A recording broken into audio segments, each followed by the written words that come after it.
Guys, please, jangan dulu skip video ini. Di mana dikatakan pada baru-baru ini Indonesia berhasil untuk mengubah minyak kelapa sawit untuk menjadi satu tenaga solar dan juga aftur bahan bakar. Adakah Indonesia negara pertama yang lakukan ini? Tidak percaya? Jom, simak dulu video ini. Hello guys, bismillahirrahmanirrahim. Assalamualaikum warahmatullahi wabarakatuh. Allahumma salli ala sayyidina Muhammad wa ala ali sayyidina Muhammad. Guys, selamat datang ke Musa Channel. Ini adalah channel YouTube aku, Musa bin Muhammadirin Channel. Kepada subscriber, kepada viewer di luar sana yang baru sahaja masuk ke Musa Channel, jangan lupa terus support Musa Channel, dukung Musa Channel dengan klik button subscribe, like dan komen di bahagian komentar di bawah. Dan kepada subscriber, kepada viewer di luar sana yang selama ini sudah pun memberi sokongan, sudah pun subscribe, aku sentiasa mendoakan agar semua kalian di luar sana dipermudahkan segala urusan, dibuka pintu-pintu rezeki, dihindarkan, dijauhkan daripada segala malapetaka dan juga dihindarkan daripada segala fitnah akhir zaman. Amin amin ya rabbal alamin. Guys, seperti biasa, hari ini kita akan buat sedikit lagi video reaction di channel Info Audisana. Dimana kalau kita zoom, apa tajuk yang kita akan react hari ini, dimana dikatakan memang sangat-sangat bikin bangga guys. Dikatakan Indonesia berhasil untuk mendapatkan ataupun untuk mengubah minyak kelapa sawit daripada minyak kelapa sawit itu menjadi solar dan juga aftur bahan bakar. Adakah Indonesia negara pertama yang lakukan ini? Tidak percaya? Jom kita simak video ini. Hai semua, mungkin dalam 15 hingga 20 tahun ke depan, bahan bakar fosil sudah dilarang digunakan. Karena Eropa pada tahun 2021 telah menyetujui undang-undang yang melarang penjualan kendaraan emisi karbon dioksida baru atau berbahan fosil pada tahun 2035 mendatang. Beberapa negara lain bahkan sudah merencanakan pelarangan itu sudah mulai pada tahun 2030, antara lain seperti Jerman, Inggris, Amerika, dan India. Sedangkan Norwegia pada saat ini menjadi salah satu negara yang paling serius beralih ke kendaraan ramah lingkungan dan juga melarang penjualan kendaraan bahan bakar fosil pada tahun 2025. Sedangkan Indonesia melalui Kementerian Perindustrian dan Kementerian SDM akan melarang penjualan mobil dan sepeda motor berbahan bakar fosil pada tahun 2040. Artinya, ada dua jenis kendaraan yang diperbolehkan beroperasi pada waktu itu, yakni bertenaga listrik dan kendaraan bersumber dari energi yang dihasilkan dari bahan organik seperti biodiesel, bensa, aftur, dan lain-lain. Kita bersyukur Indonesia dianugerahi oleh kekayaan alam yang melimpah, sehingga Indonesia mempunyai bahan baku kedua jenis sumber energi tersebut. Kendaraan listrik kita punya banyak cadangan nikel, dan sumber energi berasal dari bahan organik kita mempunyai kelapa sawit yang melimpah. Namun yang menjadi masalah tentu bagaimana caranya mengubah minyak kelapa sawit menjadi bahan bakar. Disinilah tantangan besarnya teman-teman. Dan bangsa Indonesia harus berterima kasih pada sosok putra terbaik bangsa yang satu ini. Karena berkat jasa beliau, kemungkinan besar nanti pada saat bahan bakar nabati populer, Indonesia menjadi next Arab Saudi yang menjadi raja minyak nabati terbesar di dunia. Ya, beliau bernama Profesor Subagio. Profesor Subagio merupakan seorang guru besar di program studi teknik kimia Fakultas Teknologi Industri ITB. Beliau berjasa dalam mengembangkan penelitian terkait katalis, di mana cikal bakal untuk produksi bahan bakar yang berasal dari minyak sawit. Penelitian tersebut menghasilkan produk-produk inovasi di bidang katalis yang dapat mengkonversi minyak kelapa sawit menjadi bahan bakar nabati, seperti bensin, solar, dan aftur. Penelitian pengembangan katalis ini tidak dilakukan dalam sekejap, namun perlu waktu yang cukup lama, sejak 36 tahun yang lalu, bertempat di Laboratorium Teknik Reaksi Kimia dan Katalisis. Keberadaan laboratorium tersebut sekaligus menjadi bukti bahwa produk penelitian Indonesia dapat menjawab tantangan kemandirian bangsa di masa yang akan datang. Tidak banyak informasi yang saya dapatkan mengenai profil Profesor Subagio, namun kecerdasan Profesor Subagio sudah terlihat sejak beliau masih muda. Beliau sudah menjadi dosen muda ITB pada tahun 1975, kemudian melanjutkan studi sampai S3 di De Puyter University, Prancis pada tahun 1981. Selanjutnya Profesor Subagio muda terpilih masuk dalam kelompok peneliti keahlian teknologi reaksi kimia dan katalisis. Profesor Subagio telah menerima penghargaan Adibrata sebagai peneliti inovator pada Hari Kebangkitan Teknologi Nasional pada tahun 2018 dan penghargaan Habibie Prize pada tahun 2021 untuk kategori ilmu rekayasa kimia. Hasil penemuan yang mengangkat nama beliau pertama kali adalah katalis merah putih, di mana katalis adalah zat mempercepat laju reaksi dengan tidak mengalami perubahan kimia dengan cara menurunkan energi aktivasi. Dengan adanya katalis dapat mempercepat reaksi kimia hingga miliaran bahkan triliunan kali lipat sehingga tidak perlu menunggu waktu lama untuk proses reaksi kimia. Maka bisa disimpulkan katalis merupakan kunci keberhasilan aneka proses kimia komersial, sehingga tanpa menguasai pengembangan dan produksi katalis, sebuah bangsa mustahil bisa menguasai teknologi proses kimia. Jadi, jangan bisa bermimpi deh bisa membuat biohidrokarbon kalau tidak bisa membuat katalis. Dalam Rakornas 2020, dalam tajuk Integrasi Riset dan Inovasi Nasional, Profesor Subagio juga bercerita bahwa dirinya sudah 5 kali mengejar Presiden Jokowi. Beliau berkelakar pada saat kejadian seorang anak SMP naik tiang bendera pada 17 Agustus bisa mempertemukan dirinya dengan Presiden Jokowi. Kalau itu bisa membuat Profesor Subagio bisa bertemu dengan Presiden Jokowi, maka hal serupa juga akan dilakukan. Dan beliau juga bercerita hanya mendapat bantuan sebesar 1 juta rupiah untuk melakukan penelitian. Gimana, miris nggak? Mendengar cerita itu, Presiden Jokowi berjanji akan mengadakan rapat dengan tim khusus berbicara mengenai katalis dan memutuskan untuk memberikan bantuan sebesar 46 miliar rupiah.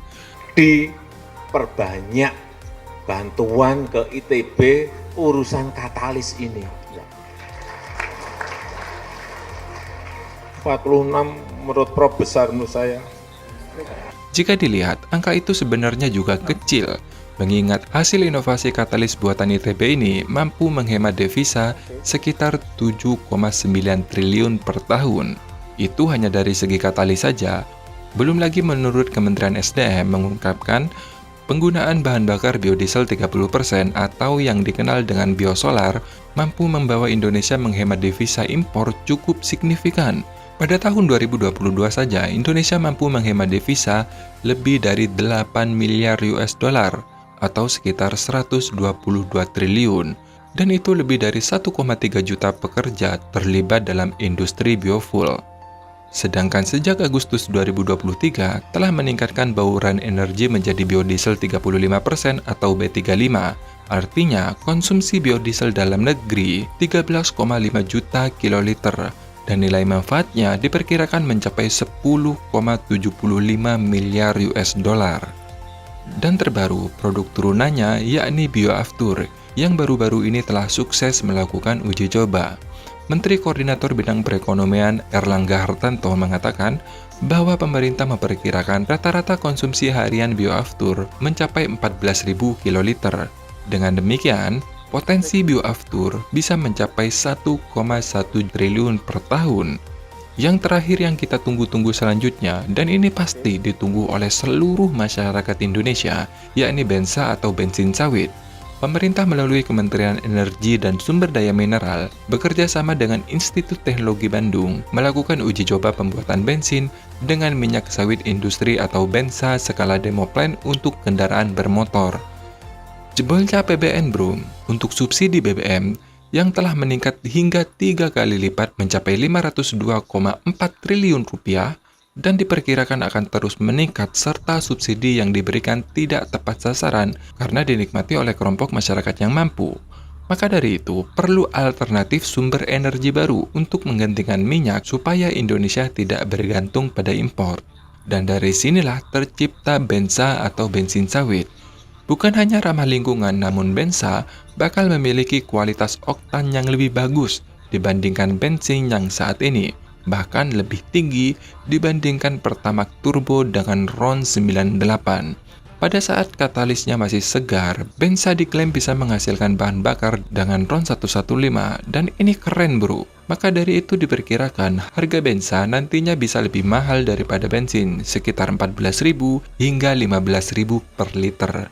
Mungkin di awal tidak bakal terlalu laku di dalam negeri, tapi kalau untuk ekspor apalagi ke Eropa, yakin deh seberapa besar Indonesia mampu memproduksi pasti mereka akan tampung karena harganya cuma 1 US dollar bro, ditambah lagi ramah lingkungan.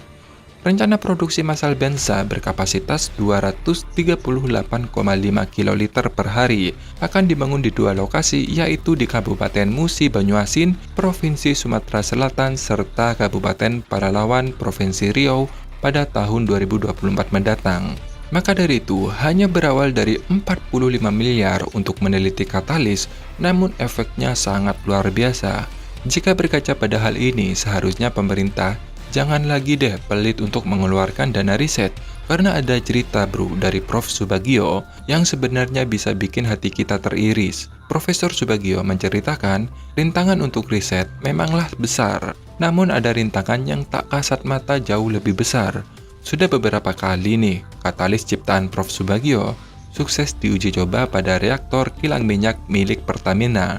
Namun, ada oknum nih yang mengatakan kalau katalis buatan Prof. Subagio ini tidak memenuhi kriteria, sehingga untuk mematahkan klaim itu, orang baik dari Pertamina harus mendatangkan alat monitor dari unit Pertamina lain untuk mendukung hasil penelitian Profesor Subagio.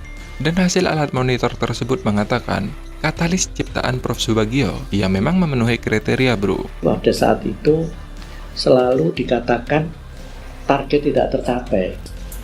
Nah itu karena ada alat baru yang didatangkan dari unit lain dan diketahui ini ternyata berhasil dan bahkan kinerjanya sangat bagus. Kejadian-kejadian seperti ini seharusnya tidak terjadi di Indonesia. Ya, tapi gimana bro? Masih banyak oknum di Indonesia yang suka impor. Nah, semoga informasi ini bermanfaat dan mengubah mindset kalian, terutama yang masih underestimate terhadap bangsa sendiri. Terima kasih sudah menonton. Guys, kalau kita tengok ini merupakan satu prestasi yang sangat-sangat membanggakan bagi satu dunia guys. Di mana Indonesia merupakan negara pertama yang berhasil untuk mengubah daripada minyak kelapa sawit. Bayangkan daripada minyak kelapa sawit di mana di Indonesia berjaya untuk menghasilkan bensin solar dan juga aftur bahan bakar. Seperti apa yang kita dengar pada sebelum ini, pada tahun 2040 sampailah pada tahun 2050, di mana satu dunia pada ketika itu tidak lagi menggunakan minyak daripada bahan-bahan fosil ataupun minyak yang dicari gali di lautan ataupun di mana sekalipun pada sebelum ini. Dan pada tahun 2040 tiada lagi kenderaan yang menggunakan minyak daripada gas, daripada minyak fosil, tetapi semua kenderaan pada ketika itu akan beralih menggunakan mungkin tenaga-tenaga solar, menggunakan cas elektrik dan juga bahan bakar daripada aftur. Jadi untuk menghadapi pada zaman itu di mana Indonesia kalau kita tengok telah pun memulahkan penyelidikan sejak daripada awal guys, sejak daripada 3-4 tahun kebelakangan ini Indonesia telah heavy untuk membuat satu penyelidikan untuk menggantikan minyak kereta yang digunakan pada ketika ini, di mana Indonesia hanya menggunakan minyak kelapa sawit untuk ditukarkan kepada bensin solar dan juga aftur bahan bakar, di mana salah seorang profesor di Indonesia sendiri, anak bangsa di Indonesia, pada mulanya beliau hanyalah menggunakan duitnya sendiri untuk menghasilkan dalam kuantiti yang sedikit untuk daripada minyak kelapa sawit ini dilakukan penyelidikan untuk dijadikan bensin solar dan juga bahan bakar aftur untuk digunakan di kenderaan. Melalui daripada penyelidikan profesor tersebut, mereka berjaya untuk menggerakkan kereta. Jadi daripada itu kita boleh terangkan bahawa penyelidikan itu sukses dan juga berjaya.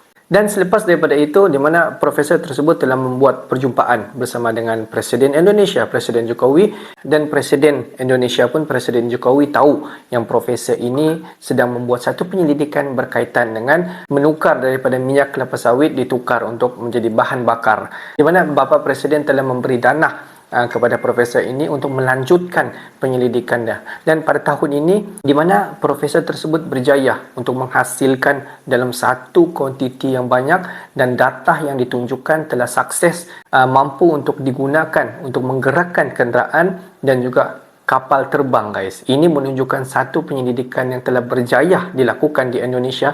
Bayangkan daripada minyak kelapa sawit dapat ditukar menjadi satu bensin solar dan juga bahan bakar. Jadi siapa yang tak bangga dengan prestasi anak bangsa di Indonesia yang begitu kreatif dan inovatif dapat menggantikan satu kegunaan minyak yang sangat-sangat kritikal pada ketika ini ditukarkan kepada satu minyak yang senang untuk didapat, cuma dia akan melalui satu proses di dalam penyelidikan yang hanya anak bangsa di Indonesia sahaja yang tahu, guys. Jadi, apa pendapat kalian semua? Okeylah guys, untuk hari ini sampai di sini saja sedikit information daripada Musa Channel, dan kepada subscriber, kepada viewer di luar sana yang belum lagi klik button subscribe, tunggu apa guys? Please tekan button subscribe, like dan komen di bahagian komentar di bawah. Akhir kata daripada Musa Channel. Thanks for watching my video. Assalamualaikum warahmatullahi wabarakatuh guys. See you the next video guys.